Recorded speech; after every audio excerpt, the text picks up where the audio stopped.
Hoje a gente vai continuar aí o que a gente começou a ver na terça-feira, tá?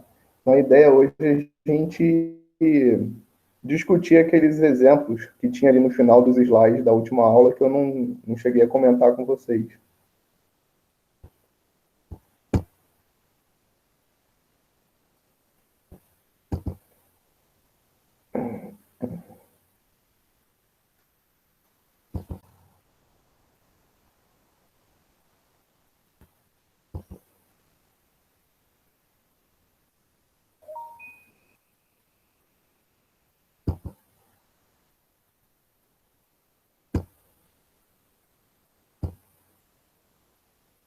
A gente estava discutindo essa questão aí, né? Esse problema.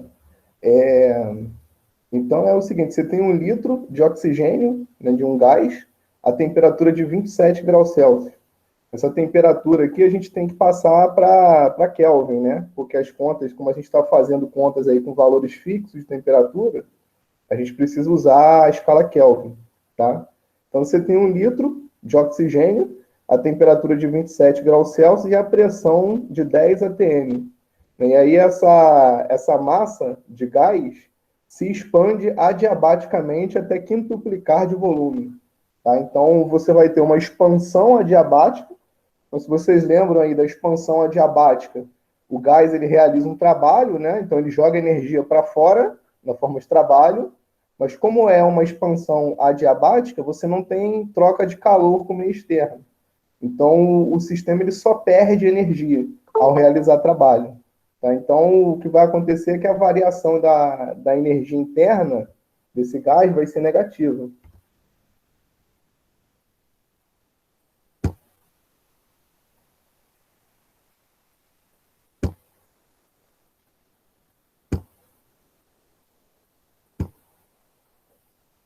Então, o gás ele vai ter uma variação de energia interna negativa. Eu não sei se isso chega a ser pedido aqui na questão, né? A letra A ele pede para a gente dizer quais são a pressão e a temperatura final do gás, né? Levando em consideração que a temperatura inicial e a pressão inicial foram dadas, né, que a gente faz para determinar a pressão final? A gente tem que usar aquela regrinha lá que funciona, que vale para o caso da transformação adiabática, né? Então, a pressão inicial vezes o volume inicial elevado ao expoente, esse expoente de Poisson, que no caso de um gás diatômico, que é o oxigênio, né? O oxigênio é um gás diatômico, a molécula é formada por 2 átomos.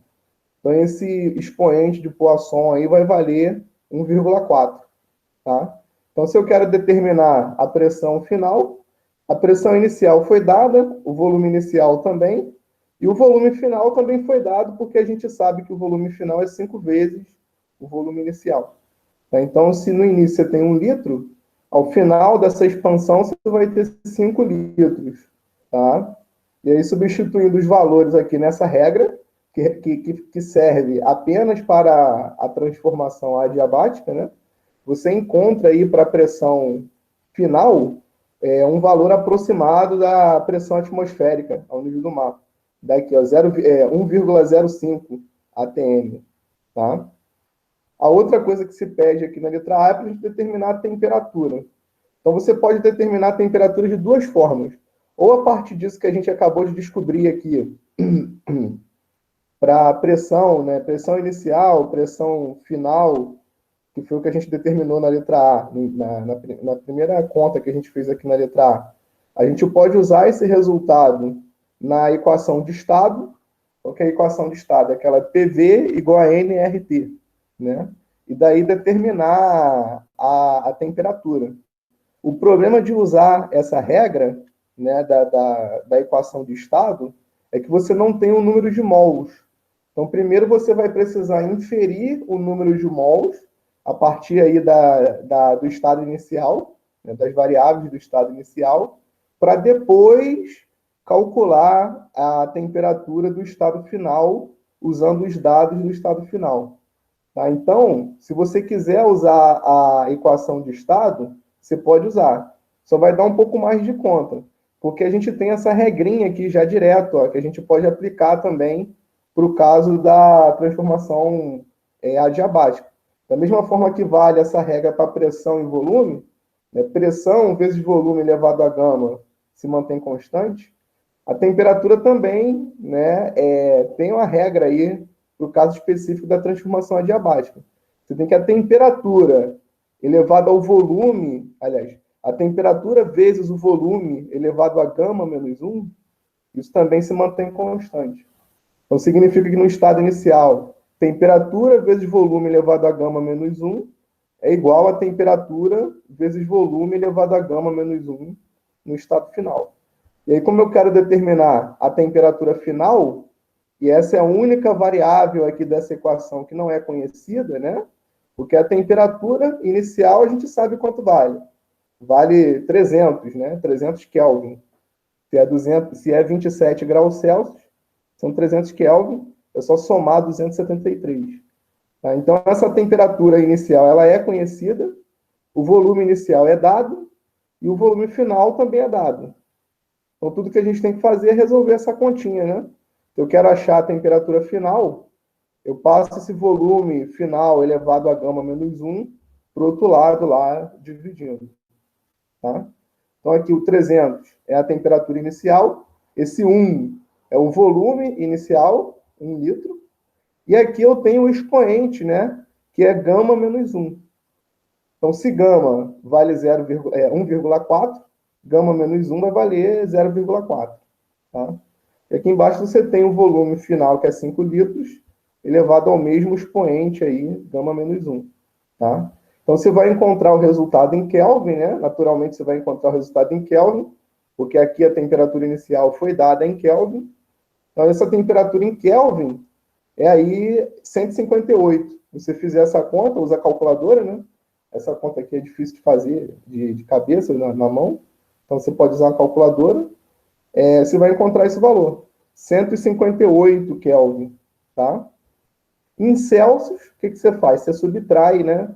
273. Você sabe que 0 Celsius, aliás, 0 Kelvin é menos 273 graus Celsius. Tá? Então, 158 Kelvin é menos 115 graus Celsius. Então, aquela massa de oxigênio que tinha uma temperatura ambiente aí, né, 27 graus Celsius, se você quintuplicar o volume dessa massa adiabaticamente, a temperatura final é uma temperatura bem menor, menos 115 graus Celsius. Né? Então, isso está mostrando para a gente que, de fato, a energia interna do sistema foi diminuída. A gente viu na aula passada que a energia interna de um gás ideal, né, só depende da temperatura. Então, se a temperatura diminui, é porque a energia interna diminuiu. Tá? Então, se a sua temperatura final aqui, ó, menos 115 graus Celsius, é muito menor do que a temperatura inicial, isso dá aí a ideia, indica que houve uma diminuição da energia interna. Como não poderia ser diferente, já que a gente está tratando aqui de uma expansão adiabática. Então, pelas regrinhas que a gente aprendeu lá da primeira lei da termodinâmica na aula passada,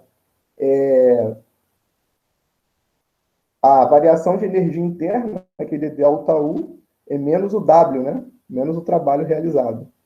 Tá? Então, se houve expansão, o trabalho realizado é positivo, com um sinal de menos na frente dá um valor negativo. Agora, na letra B, ele quer justamente que a gente determine qual foi esse trabalho realizado aí. Tá?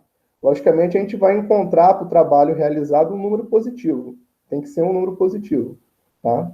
De novo, se a gente está falando aqui de uma transformação adiabática, o cálculo, a regra para o cálculo do trabalho numa transformação adiabática, ela é muito bem definida, né? Vou mostrar,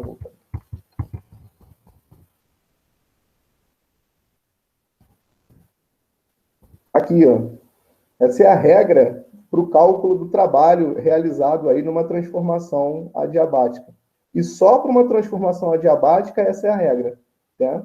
A gente viu que para cada processo, cada tipo de transformação particular, a maneira como você calcula o trabalho realizado é particular, né?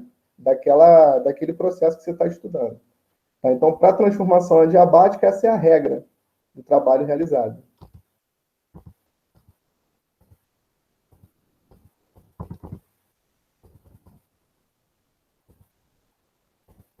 Tá?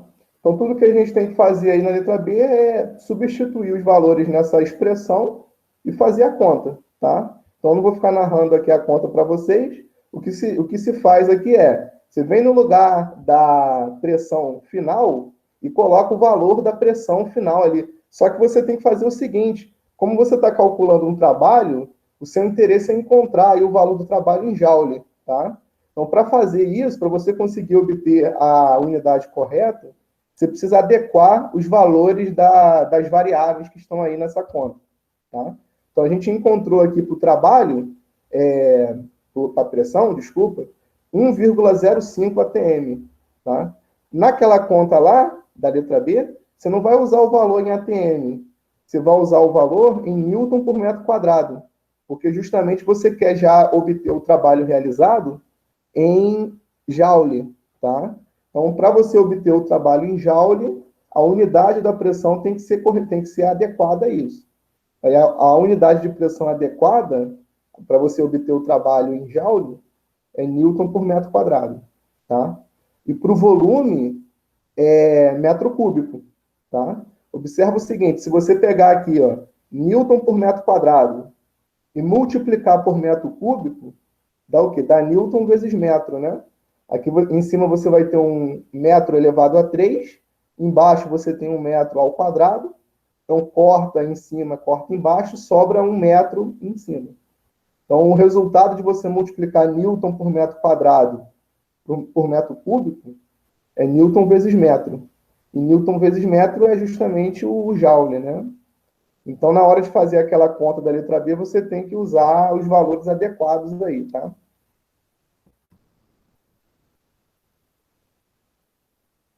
E aí você vai encontrar para o trabalho realizado 1,2 aproximadamente, né? Quilojoules, 10 a 3 joules, tá? Então, de novo, a gente observa aí que o trabalho realizado é um trabalho positivo. Não poderia ser um trabalho negativo porque houve uma expansão, o volume aumentou. Então, se há uma expansão, se o volume aumenta, o trabalho realizado pelo gás é positivo. Tá? E aqui tem uma observação nessa questão, que é com relação ao valor do gama, né?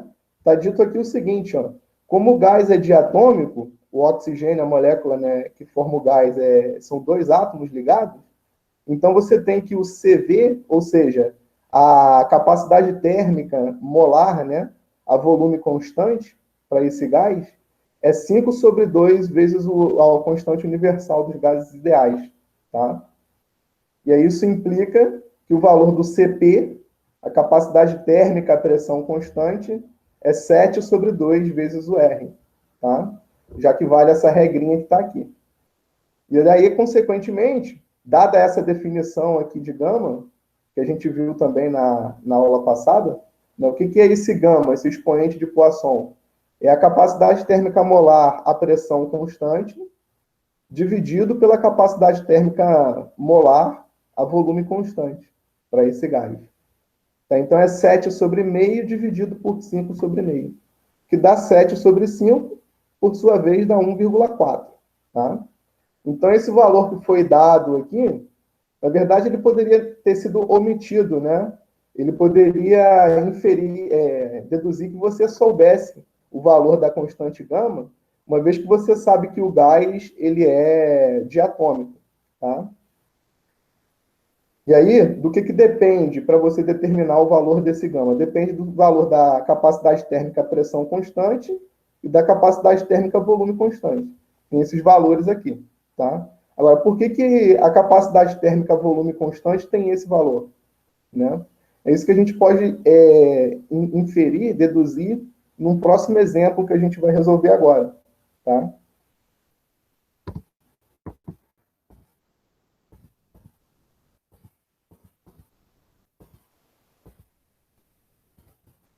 Esse exemplo 1 aqui, seguindo a ordem aí do slide, ele vem antes. Tá? Então, o exemplo 1 diz o seguinte, ó, mostre para a capacidade térmica molar a volume constante de um gás ideal monoatômico, eu não estou me referindo agora ao gás diatômico, eu estou me referindo ao gás monoatômico, tá? Mostre que, para esse tipo de capacidade térmica molar, a volume constante de um gás monatômico, o valor dessa capacidade térmica molar é 3 meios de R, tá? Onde R é a constante dos gases ideais. O problema consiste em a gente deduzir essa expressão. Por que vale essa relação aqui? Tá? Se eu tenho um gás monoatômico, por que eu posso concluir que a capacidade térmica molar a volume constante dá 3 meios de R? Tá? E aí a conta é muito simples, é isso que a gente está vendo aí nessa resolução, tá? Então, o que a gente tem? Se a gente retornar aí à aula passada, a gente viu que a energia interna de um gás ideal monoatômico, tá? Por exemplo, o gás hélio ou o gás... Os gases nobres, em geral, né? Eles são monoatômicos. As moléculas são formadas por um único átomo, tá? Então, para um gás monatômico, a energia interna é 3 meios de nRT. Você tem 3 graus de liberdade aí para as moléculas se moverem, tá? Então, se eu tenho que a energia interna é 3 meios de nRT, uma variação de energia interna, logicamente, vai ser 3 meios de nR delta T, né? A gente sabe que quando há variação da energia interna, a única coisa que pode mudar ali é a temperatura, porque a energia interna só depende da temperatura, tá? Então, a variação da energia interna é 3 meios de nR delta T. Mas se eu estou falando de uma transformação do tipo isovolumétrica, porque eu quero aqui determinar a capacidade térmica volume constante, então eu sei, conforme a gente viu na aula passada, que a variação da energia interna só depende aqui do calor trocado, né? A gente viu a primeira lei da termodinâmica para todas as transformações particulares. Quando a gente discutia a transformação a volume constante, a gente concluiu que a variação da energia interna é só dado pelo calor trocado. Porque o trabalho, né, aquele menos W que aparece aqui na regra geral, aquele trabalho vale zero, tá? Numa transformação isovolumétrica, o gás ele não realiza trabalho, porque ele não expande. E nem ele recebe energia na forma de trabalho, porque ele não comprime. O volume ele fica estático. Então, toda a variação da energia interna se deve ao calor trocado com o meio externo. E aí, se eu estou numa transformação isovolumétrica, esse calor trocado é NCV ΔT. Né? O número de mols vezes a capacidade térmica molar, a volume constante, vezes a variação de temperatura. Tá? Então, esse ΔU aqui, eu posso escrever dessa forma, 3 meios de NR ΔT. E esse Q, eu posso escrever dessa forma aqui, ó, NCV ΔT. Igualar um ao outro, né? É o que está escrito aqui no próximo passo. Tá?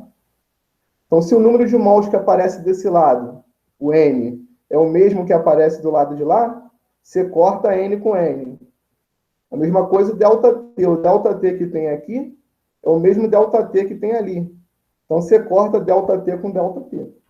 E aí sobra aqui a capacidade térmica molar a volume constante é 3 meios de R, tá vendo? Exatamente igual a 3 meios de R, tá? Então, essa capacidade térmica molar aqui tem a mesma dimensão, né, da constante universal dos gases ideais. Eles podem ser medidos na mesma unidade. E a relação entre um e outro é 3 meios de R, a capacidade térmica a volume constante, tá? E aí, dado que essa capacidade térmica a volume constante dá 3 meios de R, então quanto que vai ser a capacidade térmica a pressão constante, o CP? Ó, só a gente usar essa regrinha aqui que a gente vai entender de onde vem no próximo exemplo, tá? Então, se esse CV vale 3 meios de R, qual é o valor, né? Qual que é a relação entre CP e R? É só pegar esse 3 meios de R e passar para o outro lado de lá somando, né? Aí você faz a conta e vê que dá para o CP 5 meios de R, tá?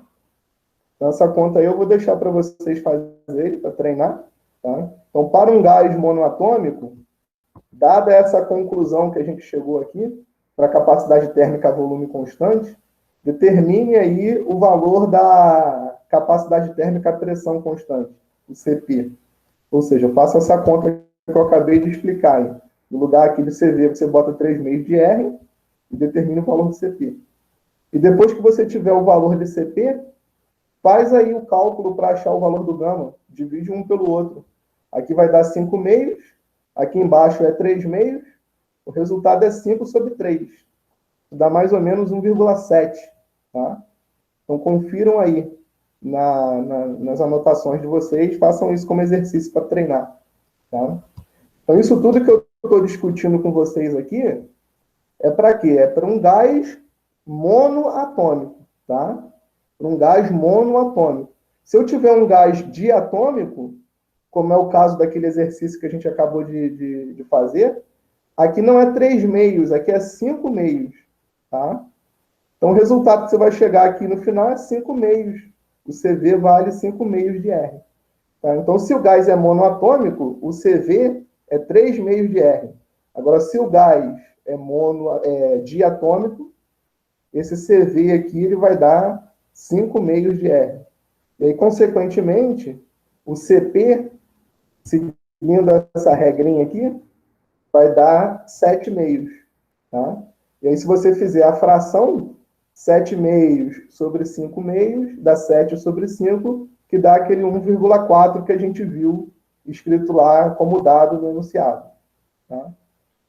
Então, resumindo aí, o que eu estou querendo mostrar para vocês é que aquela informação do expoente, né, ela é desnecessária ali na questão, porque você pode inferir, você pode determinar o valor daquele expoente fazendo esse procedimento que a gente fez aqui.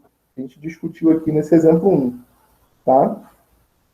E ainda aí, discutindo conceito, né, e resolvendo problemas aí do tipo literal, sem número, a gente pode agora fazer um exercíciozinho aqui para discutir essa relação. Por que essa relação ela funciona? Né? Por que ela está certa? Né? Por que vale essa regra? Então é o seguinte, a discussão é feita nesse exemplo 2 aqui, um pouco mais sutil que o anterior, né? Um pouco mais de conta, mas também é uma ideia relativamente simples, tá? Que diz o seguinte, ó, considere que duas massas iguais de um mesmo gás, ideal e monatômico, estou falando aqui do gás monatômico, passem cada uma por um processo representado no gráfico abaixo. Tá? Então, um processo é a volume constante, que é esse que vai do estado 1, tá vendo aqui esse ponto 1? Representa um estado, né? Que tem um volume bem definido, tem uma pressão bem definida e tem uma temperatura bem definida que corresponde a essa curva que a gente está vendo aqui, tá? Qualquer ponto sobre essa curva, a temperatura é a mesma. A gente chama isso aqui de isoterma. É uma curva aí que representaria uma transformação isotérmica se eu saísse de um ponto em cima dessa curva e fosse para um outro ponto em cima da mesma curva, tá? Então, em cima dessa curva, todos os pontos têm a mesma temperatura. Então, eu estou aqui no estado 1, que tem uma certa temperatura, e daí eu faço, a partir desse estado 1, dois processos. Tá? Um processo a volume constante, que é esse que vai do estado 1 até o estado 3, dessa temperatura mais baixa para essa temperatura mais alta, e eu tenho um segundo processo que vai do estado 1 para o estado 2, a pressão constante, tá vendo? Um processo é a volume constante, esse vertical, e o outro processo é a pressão constante, que é essa linha horizontal aqui. Tá? O que a gente pode concluir a respeito da variação de energia interna para esses dois processos? Ó, se eu saio de 1 e vou para 3, ou se eu saio de 1 e vou para 2, a variação de temperatura não é a mesma, porque se eu estou em cima dessa curva, eu tenho uma temperatura. Se eu estou em cima da outra curva, eu tenho uma outra temperatura. Como o ponto 3 e o ponto 2 estão em cima da mesma isoterma, então as temperaturas finais, aí, quando eu saio de 1 e vou para 3, ou quando eu saio de 1 e vou para 2, as temperaturas finais são as mesmas, né? E a temperatura inicial, logicamente, é a mesma porque eu estou partindo do mesmo ponto. Então, as variações de temperatura, nesse processo vertical e nesse processo horizontal, é a mesma variação de temperatura.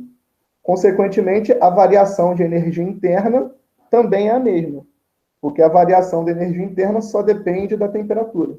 Então, se eu vario o mesmo tanto de temperatura, eu estou variando o mesmo tanto de energia interna. Tá? E aí, o que eu quero? Eu quero mostrar essa relação aqui, ó, Cp menos Cv igual à constante universal dos gases ideais. Tá? Considerando esses dois processos aí, feito com gases de mesma massa, tá? Mesmo número de moléculas, tá? O mesmo número de mols. Tá? Então, eu primeiro vou observar, vou avaliar, né, a partir da primeira lei da termodinâmica, o que está acontecendo no processo isovolumétrico, a volume constante, que é aquele vertical ali, tá? Então, pela primeira lei da termodinâmica, a gente pode concluir a variação da energia interna nesse processo vai ser o calor trocado. Porque como é um processo a volume constante, a gente já aprendeu que o trabalho realizado é zero. Tá bom? E aí eu posso pegar esse Q aqui e escrever, né, daquela forma lá onde aparece a capacidade térmica, a volume constante e o ΔT. Ou seja, eu posso escrever assim, né? O ΔU é NCV ΔT. Tá? Então, isso é o que a gente tem no processo a volume constante. Agora, vamos olhar para o segundo processo, que é o processo a pressão constante. Tá? Esse que vai de 1 para 2 aqui. Então, no processo a pressão constante, a gente vai ter tanto um calor trocado como um trabalho realizado. Tá? A pressão se mantém constante, mas o volume não. Então, vai ter trabalho realizado. Então, essa variação de energia interna é Q menos o trabalho realizado. Então, esse Q aqui da transformação à pressão constante, eu posso escrever de uma forma similar a esse daqui de cima, né? O que vai mudar é o C. Aqui em cima eu tenho um C para a transformação a volume constante. Aqui embaixo vai aparecer um C para a transformação a pressão constante. E esse trabalho aqui, para o caso de uma transformação isobárica, que é o que a gente tem aqui, a gente já aprendeu também na aula passada que é P, né, vezes a variação de volume. Então, eu posso reescrever essa expressão que está aí dessa forma, certo? Aqui eu tenho o calor, o Q, e aqui eu tenho o trabalho, o W. Tá bom? Ainda não está bom, porque eu não estou vendo aparecer aí, nem nesse processo aqui, a volume constante, nem nesse processo aqui, a pressão constante, o R. Né? Como é que eu vou extrair uma relação entre CV, CP e R, se o R não está aparecendo em lugar nenhum aqui?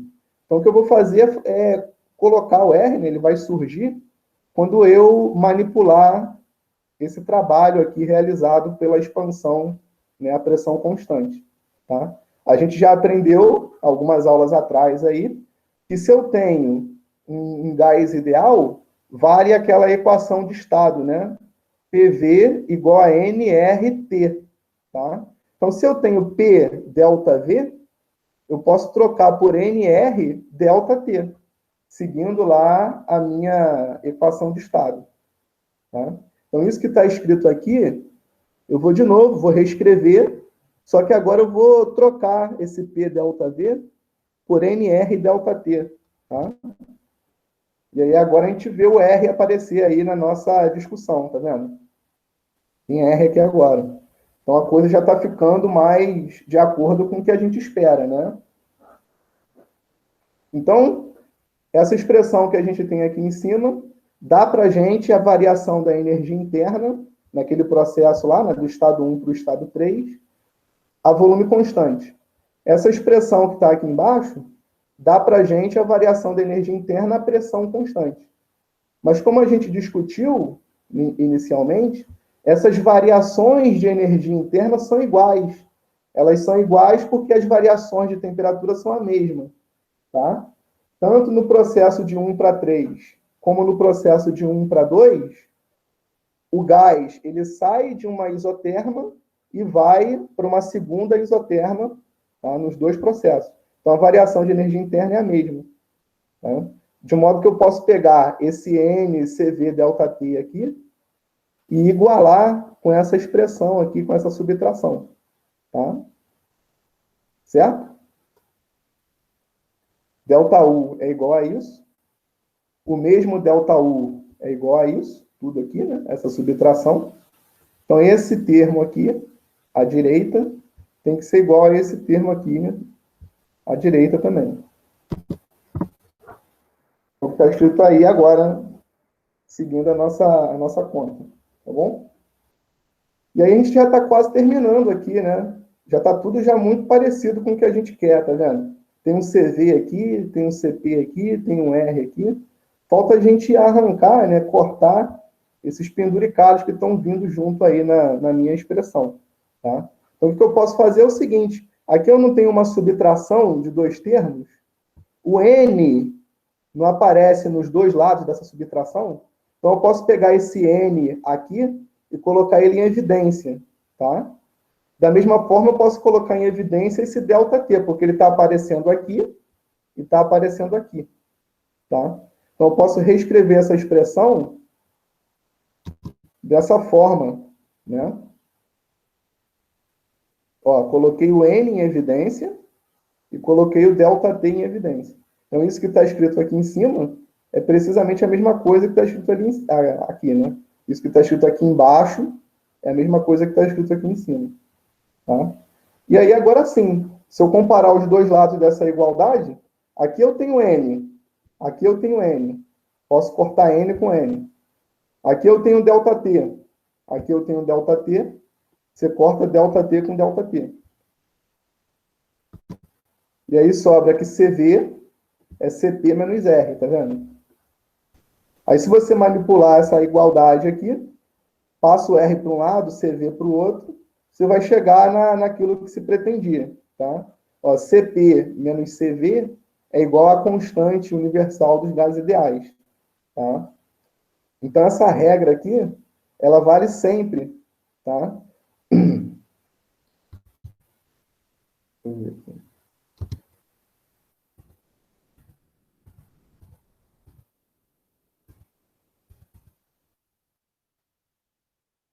Aqui eu estou falando de um gás monoatômico, mas aquela regrinha que a gente viu ali, ela vale inclusive para gases diatômicos também, tá?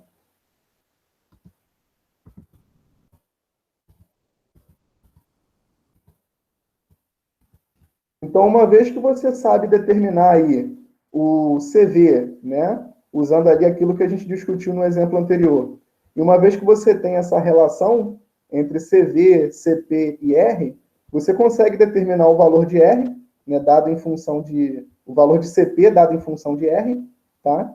E aí, uma vez que você tem tanto o CV dado em função de R, como o CP dado em função de R, para determinar aquele gama, o expoente de Poisson, é só fazer a fração, né?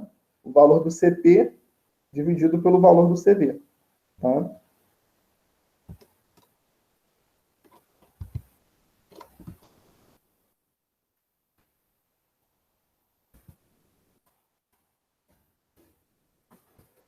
E aí, para a gente finalizar aqui, esse exemplo ele é interessante porque ele trata de uma coisa que a gente vai usar bastante no próximo assunto que a gente vai estudar, que é a segunda lei da termodinâmica. Então, a gente vai falar aqui de processos cíclicos, nesse exemplo. Um processo cíclico é aquele processo que começa num certo estado, e daí o gás, né, ele passa por uma série de processos intermediários, e no final do processo ele retorna para o estado inicial.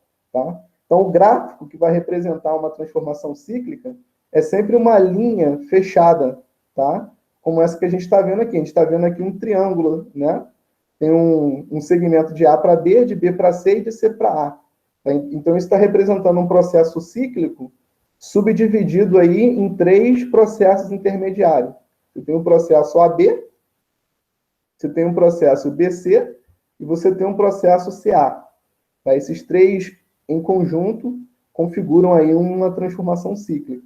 Então, o que diz aqui para a gente o enunciado do problema? Você tem 0,1 mol de um gás ideal com CV igual a 3 meios de R. Tá? Então, se é 3 meios de R, eu estou falando de que tipo de gás? Monoatômico ou diatômico? É um gás monoatômico, né? O CV vale 3 meios de R. Tá? Então, 0,1 mol de um gás ideal, com CV igual a 3 meios de R, descreva o ciclo representado no plano P versus T. Então, você tem aqui P em função de T.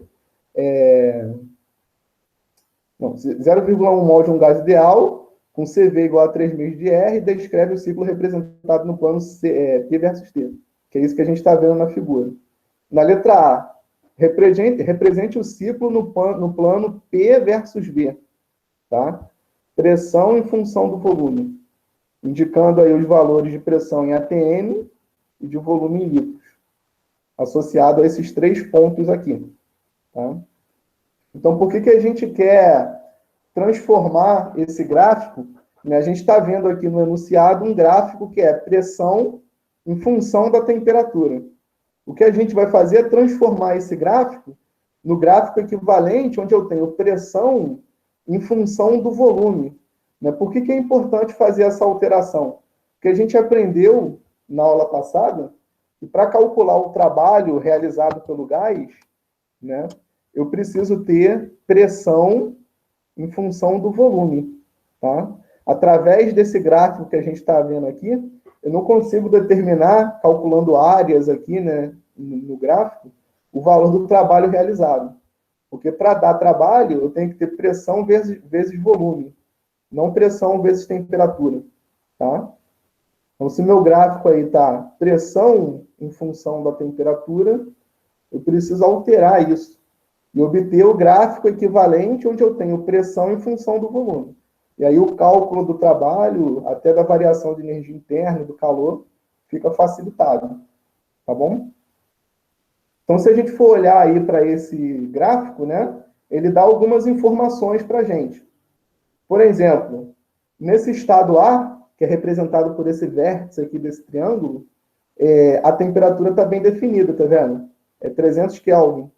Então, a temperatura TA é 300, tá? A temperatura TB também, porque o estado A e o estado B estão ao longo de uma mesma linha reta vertical. Então, se a temperatura de A é 300, de B não pode ser outra, né, não 300. Tá? A pressão do estado B é dado, tá vendo? É 1 atm. Tá aqui no gráfico. A pressão do estado B é 1 atm. E a temperatura do estado C também é dada. O estado C tem temperatura de 600 Kelvin. Tá? O que eu preciso ter para montar esse gráfico que ele pede aí na letra A? Pressão em função do volume. Eu tenho que ter pressão de A e volume de A, pressão de B e volume de B, pressão de C e volume de C. Tá? Então, o que a gente vai fazer é, dadas essas informações aqui, dados esses valores, né, que são informados aí em princípio, a gente vai ter que determinar as outras variáveis de estado para cada um desses 3 estados. Tá? Então, se você olhar para esse conjunto de informações que estão aqui, a gente vê que o estado B, ele já tem 2 informações dadas, temperatura e pressão. Então, é interessante a gente começar a determinar o que falta pelo estado B, porque ele é o que já está mais completo, tá vendo? Já tem 2 informações aqui do estado B. Então, é mais fácil começar por ele. Tá? No estado A, a gente só tem a temperatura. No estado C, a gente só tem a temperatura. O estado B, não, ele tem temperatura e pressão. Então, para achar o volume, é muito fácil. É só aplicar ali a equação de estado, PV igual a nRT. Né? Já que o número de mols foi dado aqui, o R é conhecido, né, uma constante universal. Então, a gente vai começar a determinar aí o volume que falta, né, do estado B. Depois a gente vai achar as variáveis do estado A e do estado C. Tá? Só uma observação. Olha, esses 3 processos aqui são aqueles 3 particulares que a gente estudou, tá vendo? De A para B, que tipo de transformação está acontecendo aqui ao longo de A para B? É uma transformação isotérmica, ó, temperatura constante, tá vendo? De B para C, qual é o tipo de transformação que está acontecendo aqui? Ó, é uma transformação isovolumétrica, tá? a volume constante. Por que eu posso concluir que essa transformação aqui ela é isovolumétrica? Porque o gráfico que representa a transformação é uma linha reta. É uma linha reta inclinada, mas é uma linha reta. Então, a gente aprendeu, algumas aulas atrás, que se eu tenho um gráfico aí, pressão por temperatura, né, para uma transformação de estado, e essa transformação de estado é dada por uma linha reta, significa que a transformação ela é isotérmica, aliás, é isovolumétrica, né, a volume constante, tá? Tem que ser uma linha reta crescendo, tá? Não pode ser decrescendo, não. Isso significa que se você pegar qualquer valor de pressão em cima dessa linha e dividir pela temperatura correspondente, para qualquer ponto que você escolher em cima dessa linha, o valor dessa razão vai dar sempre a mesma constante, tá? Isso que é uma transformação isovolumétrica, volume constante. E a terceira transformação que tem aqui, de C para A, é uma transformação isobárica. Ó. A pressão se mantém constante, tá vendo? Então, a primeira é isotérmica, a segunda é isovolumétrica e a terceira é isobárica, tá? Então, vamos fazer as contas aí, né? O que a gente quer é achar volume de B, a pressão já está dada, pressão e volume de A e pressão e volume de C, tá? Então, vamos começar aqui a avaliar o que a gente vai fazer no estado B, né? Então, você vai usar aquela equação de estado, PV igual a NRT, aí é substituir os dados e fazer a conta, né? Qual é a pressão inicial lá do estado B? Né? A pressão no estado B, né? É 1 atm. Então, onde tem P, eu boto 1, o volume é o que eu quero descobrir, o valor de N é 0,1, a constante universal dos gases ideais é 0,082, né? Se eu estou usando o volume em litros e pressão em atm. E a temperatura do estado B, que também é dado, é 300 Kelvin. Tá? Então, é fazer essa conta e a gente vai concluir que o volume do estado B é um volume de 2,46 litros. É só fazer essa conta aqui. Tá? Então, o volume desse estado B aqui está definido, a gente descobriu. E a pressão já está dada. Né? Então, agora a gente vai partir para o próximo estado, né? Se eu seguir essa orientação aqui, agora eu vou para o estado C, tá? Eu preciso determinar o volume do estado C? Nem preciso fazer conta, porque eu já descobri o volume do estado B. E eles têm o mesmo volume, essa transformação é isovolumétrica, ó, tá? Então, o volume do estado C é o mesmo volume do estado B, tá? Então, está escrito aqui já na nossa continuação aí da conta. Tá? De B para C, você tem uma transformação isovolumétrica. Então, o volume de C já é conhecido, é dado. Uma vez que você calcula o volume B, o volume C é o mesmo. Então, falta agora para o estado C a gente descobrir a pressão. Tá? E a gente vai usar essa relação aqui, que funciona aí para a transformação isovolumétrica. Pressão sobre temperatura num estado tem que ser igual a pressão sobre temperatura no outro estado, ao longo de uma evolução isovolumétrica, tá? Então, essas temperaturas aqui, ó, TB e TC, são conhecidas, 300 e 600. A pressão PB também é dada no enunciado, vale 1. Então, nessa conta, só o que a gente não tem é a pressão PC. E aí, fazendo a conta, a gente determina aí que o valor da pressão PC tem que ser 2 atm, tá vendo? 2 atm.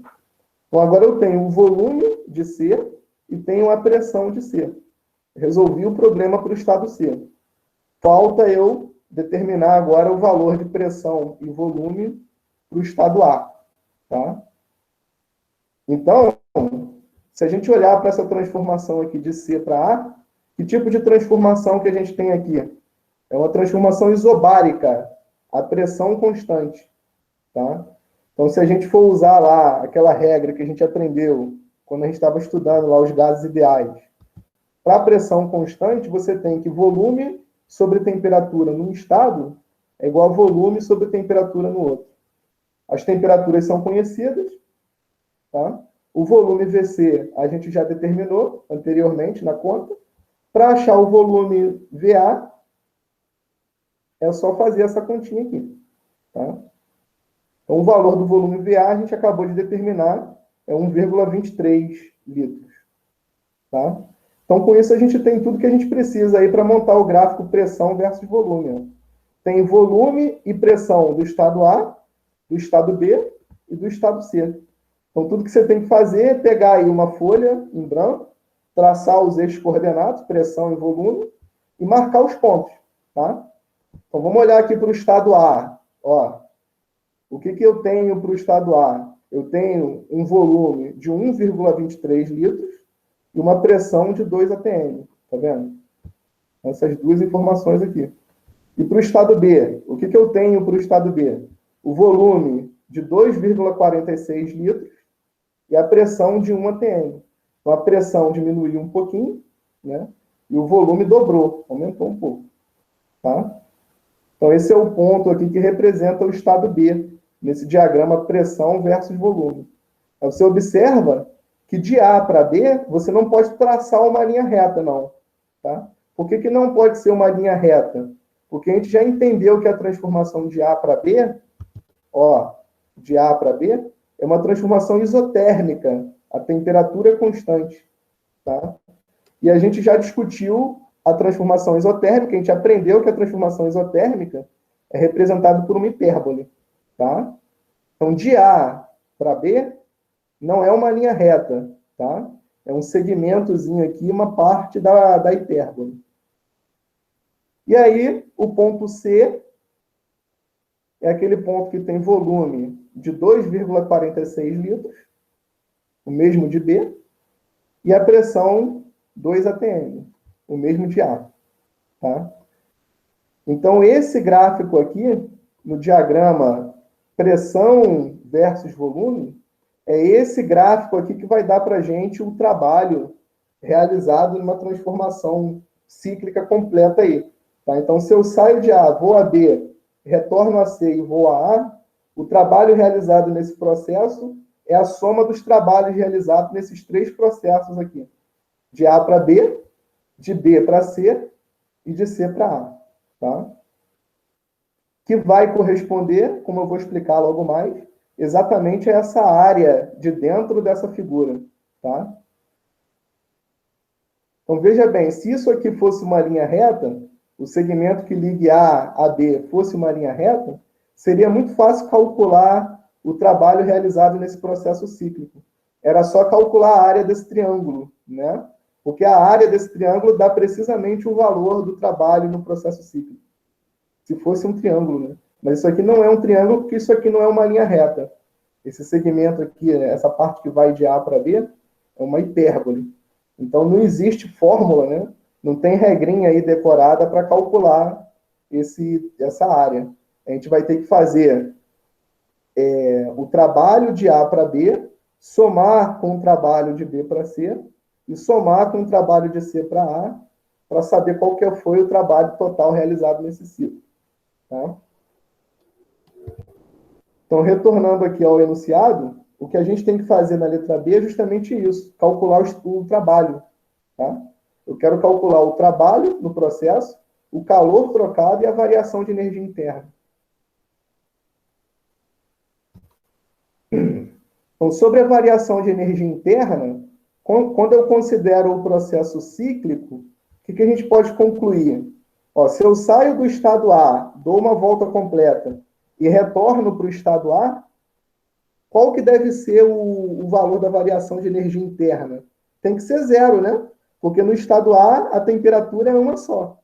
Então, se eu saio de A, vou a B, retorno a C e volto para A, o ΔU, nesse processo todo, tem que dar zero. Porque eu estou saindo da temperatura de A e retornando para a temperatura de A. Tá? Então, cada processo intermediário desse pode ter aí um ΔU diferente de zero. Mas a soma de tudo tem que dar zero. É o que a gente vai fazer aí agora. Tá? Então, vamos olhar aí rapidamente, falta 10 minutos, né? Para o processo de A para B. Tá? O processo de A para B é um processo isotérmico, a temperatura se mantém constante Tá? Então, nesse processo de A para B, não tem variação de temperatura, logo, o ΔU tem que dar zero. Se o ΔU dá zero, o calor trocado é igual ao trabalho realizado. Porque a gente sabe que ΔU é Q menos W. Então, se o ΔU é zero, é porque o Q é igual a W. Né? E sendo uma transformação isotérmica, a gente aprendeu a calcular o trabalho realizado numa transformação isotérmica. Tá? O trabalho realizado numa transformação isotérmica é dado por essa régua, né? Por essa formulinha que está aqui. Tá? nRT vezes o logaritmo dessa razão, VB sobre VA. Tá? Então, se você fizer essa razão, VB sobre VA, você vai ver que isso aqui vai dar 2. Então, por isso que aparece esse ln de 2 aqui. Tá? Aí, quando você multiplica nRT, dá esse 2,46 que está aqui na frente. Então, o trabalho realizado aí na expansão de A para B é um trabalho positivo, né? Porque o volume está aumentando. E esse trabalho positivo vale 2,46 ln de 2, tá? Tome cuidado com a unidade, né? Então, se eu tenho ATM vezes litro, para obter isso aqui em joule, eu tenho que passar o ATM para Newton por metro quadrado e o litro para metro cúbico. Aí, quando você passa isso aqui para Newton por metro quadrado e isso aqui para metro cúbico, aparece esse 10 a menos 2 aqui. E aí você vai ter a unidade joule aí para energia. Tá?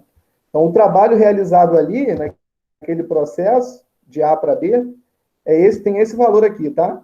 2,46 ln de 2, que não precisa calcular, vezes 10 a 2. Tá? O ln é um número positivo aqui, né? Então, esse trabalho realizado é um trabalho positivo. Tá? Tem que ser positivo, né? Porque o volume aumentou.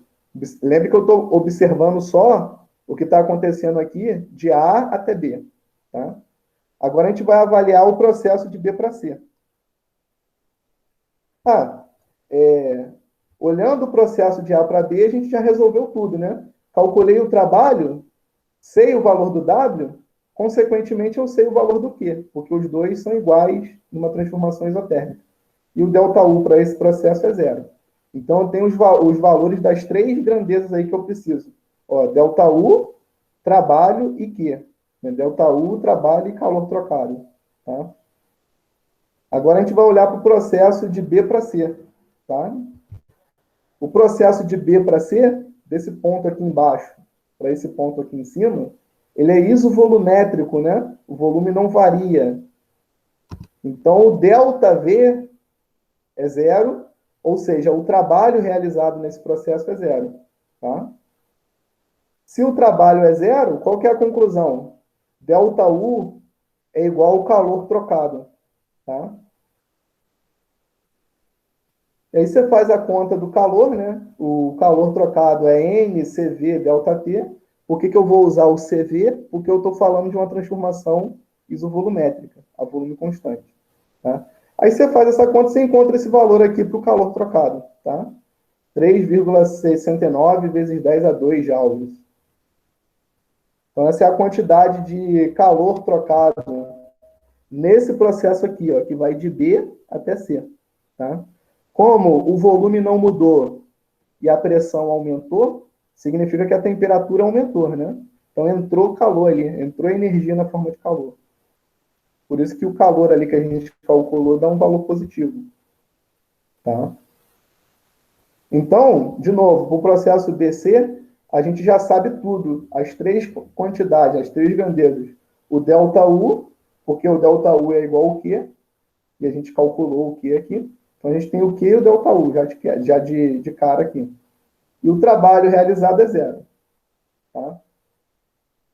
E o último processo é o processo de C para A.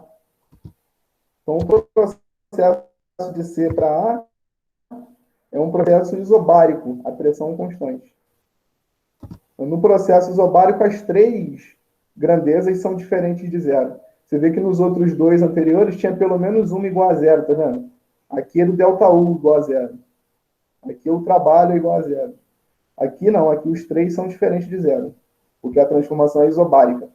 Tá? Então a gente vai ter que calcular o trabalho. Como é que calcula o trabalho numa transformação isobárica? É P vezes ΔV. Tá? Então você pega a pressão, qual que é a pressão ali no processo de C para A? A pressão está fixa no valor de 2 atm, tá vendo? Então no lugar de P você põe 2. E aqui você coloca o ΔV, tá?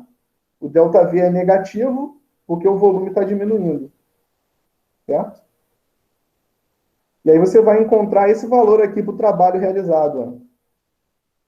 Menos 2,46 vezes 10 a 2 joules. Então, esse que é o trabalho realizado naquela transformação isobárica que está representada ali, saindo do estado C e indo para o estado A. Tá? Aqui, uma vez que eu calculo o trabalho, eu ainda preciso calcular, né, ou o calor trocado ou o ΔU, né, para ter as três grandezas conhecidas aí. Tá? Então, aqui eu escolhi calcular o ΔU. Qual que é o ΔU? O ΔU é 3 meios de NR ΔT. Né? A gente está falando aqui de um gás e CV vale 3 meios de R. Então, se é 3 meios de R, é porque é um gás monoatômico. Tá? Então, se o gás é monoatômico, qual que é o valor da energia interna? 3 meios de nRT. Tá? Daí o ΔU vai ser 3 meios de NR ΔT. Aí, fazendo essa conta, o valor da variação da energia interna é um valor negativo, tá vendo? Menos 3,69 vezes 10 a 2. Tá? E aí, uma vez que você tem o trabalho realizado nesse processo e a variação da energia nesse processo, para achar o calor trocado, é só aplicar aqui a primeira lei da termodinâmica. ΔU é Q menos o trabalho. Tá? Então, esse ΔU a gente calculou, esse trabalho também calculamos aqui, né, antes. Para achar o Q, é só fazer essa continha. Substitui os valores e acha o valor do Q. Então, esse Q aqui é menos 6,15 vezes 10 a 2 joules. Tá? Então, isso que a gente fez é para cada processo intermediário daquele processo cíclico. Cada processo desses três intermediários aqui, na conta que tem aí o seu valor de trabalho, calor trocado e variação de energia interna. Né? Agora, se eu quiser olhar para o processo cíclico como um todo, o que eu vou fazer?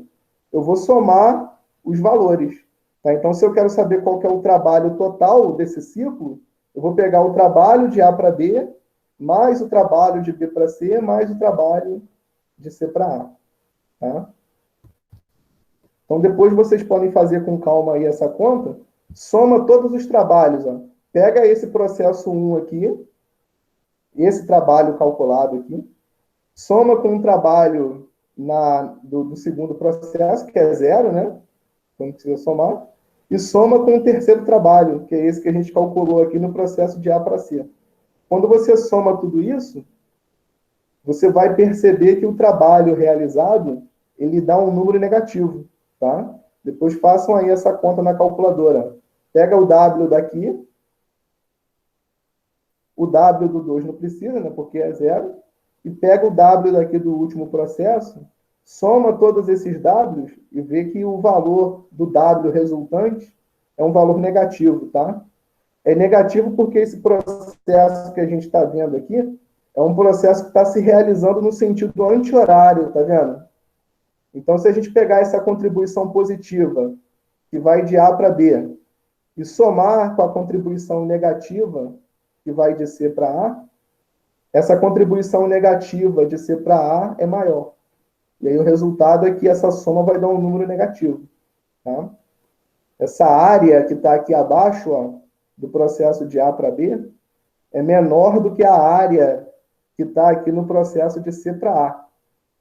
Aqui eu tenho esse retângulo todo, no processo de C para A, eu tenho esse retângulo todo, e no processo de A para B, eu tenho só essa parte aqui do retângulo, tá vendo? Então, se eu somo essas duas quantidades, vai prevalecer o sinal aí do trabalho que corresponde à transformação de C até A, que é um trabalho negativo. Tá? Então, se eu somar os trabalhos, vai dar um trabalho negativo. E se você somar as variações de energia interna, faça isso também, você vai ver que as variações de energia interna dos três processos somados dá zero. Tá? Porque aí você vai ter o processo cíclico, que tem que dar zero a variação de energia interna. Aqui está dando essas observações aí, tá? No ciclo, a variação de energia interna é a soma das variações de energia interna encontradas nos processos AB, BC e CA. Tá? O mesmo vale para o trabalho e para o calor trocado. Então, o ΔU vai dar zero. O trabalho total, né, que é a soma dos três trabalhos, vai dar um número negativo, tá? Que aparece aqui um ln de 2 menos 1. Como ln de 2 é menor do que 1, isso aqui dá um número negativo, e aí o trabalho é negativo. Tá? E o calor trocado tem que ser exatamente igual ao trabalho, né? Para o ΔU dar zero. Tá? Então, na próxima aula, nos próximos assuntos que a gente for estudar, a gente vai de novo retornar aí para essa discussão dos processos cíclicos, tá? E vai discutir essa coisa do ciclo tá sendo realizado no sentido horário ou no sentido anti-horário, tá? Então, quando o ciclo se realiza no sentido anti-horário, como é o caso desse aqui do nosso exemplo, o trabalho realizado no ciclo é um trabalho negativo, tá? Se o ciclo tivesse se realizando no sentido horário, aí o trabalho realizado seria um trabalho positivo. Tá? A gente vai ver, na segunda lei da termodinâmica, que quando você tem um ciclo no sentido horário, tá? Esse ciclo está associado ao funcionamento de uma máquina térmica, motor de uma locomotiva, por exemplo, ou de um carro. Tá? Agora, quando você tem um ciclo se realizando no sentido anti-horário, esse ciclo está associado ao funcionamento de uma máquina frigorífica, uma geladeira, um freezer. Tá? A gente vai estudar isso na segunda lei da termodinâmica. E é por isso que é importante a gente entender aí os processos cíclicos, porque é com base nesses processos cíclicos que a gente constrói aí a segunda lei da termodinâmica. Tá?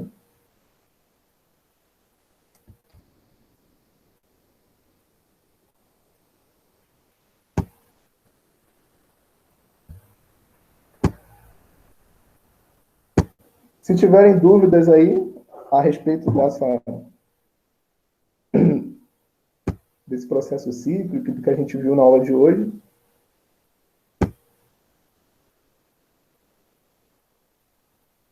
estou pegando aqui a lista de exercícios, tá? Só um minuto. A lista de exercícios, não, a lista de presença.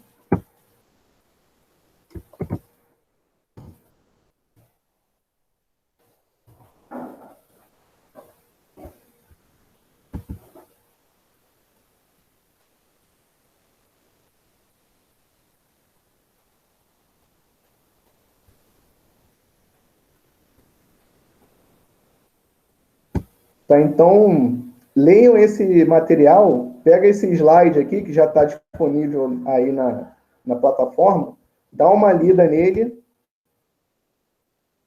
Se tiver alguma dúvida, também eu estou à disposição aí para tirar, tá? Na semana que vem eu não vou dar aula, tá? Eu vou estar fazendo a minha mudança, então eu não vou poder dar aula a semana toda, nem na terça, nem na quinta.